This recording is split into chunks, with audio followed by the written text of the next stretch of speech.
Maraming kasalanan ang hindi pinapatawad ng Diyos pagka inuulit-ulit mo at sinasadya. Yung ayaw mo nang bitawan, ayaw mo nang magbago, kahit anong kasalanan yun, hindi ka napapatawarin kasi ayaw mo nang bitawan, ayaw mo nang magbago Pakinggan mo sa 10:26 ng Ebreo.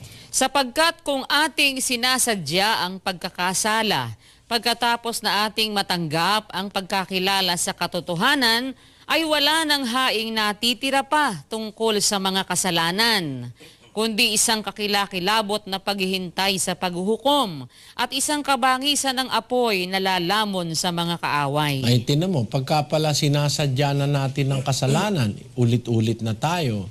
Lasing ka ng Lunes, Martes, lasing ka, Miyerkules, 10 linggo, 10 buwan, 10 taon, 20 taon, lasenggo ka, ay nako. Kahit paglalasing lang yun, hindi ka patatawarin ng Diyos kung hindi ka na nagbabago. Ganun yun.